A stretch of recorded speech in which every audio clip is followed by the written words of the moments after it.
I knew I always liked Buck growing up. I liked Buck Owens' music, and I didn't know why. It was when I really, at 20 years old, put my first adult band together that I realized consciously that Buck had the greatest influence on my life and what I was going to evolve into as an adult musical performer.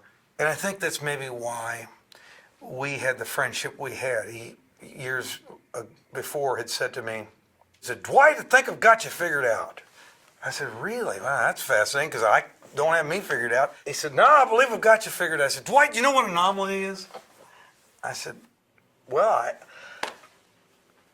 I suppose I know enough about the definition to use it correctly in a sentence." He said, "Wow, let me tell you, anomaly is a number that just keeps showing up inexplicably."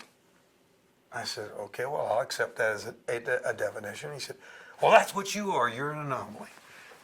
You just keep kind of showing up, and there's no real reason for it." Trying to find me something better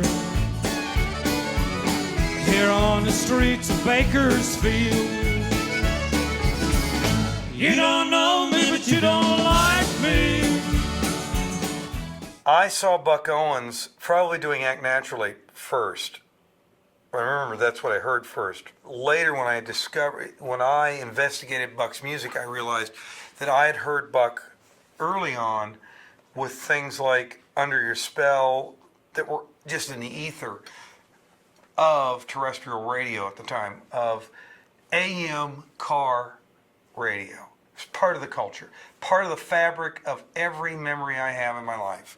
How many of you sitting just me ever walked the streets of Bakersfield? All right, Dwight.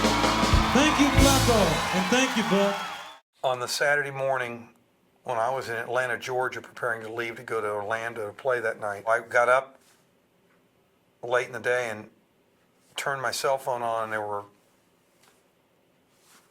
just a run of messages letting me know that Buck had passed away that previous evening, or the wee hours of the morning. And the band and myself went on stage at night, and we did a sound check and walked through 3 numbers, and decided we would do those in tribute to Buck that evening. And I thought, well, I'll do this for a couple of weeks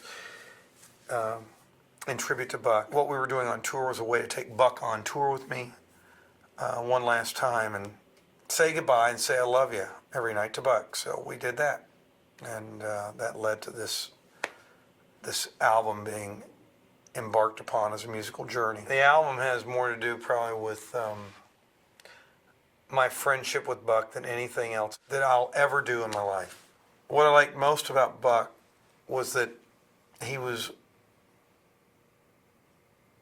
without being tongue-in-cheek or flip, truly, in the sense of the phrase, one of a kind.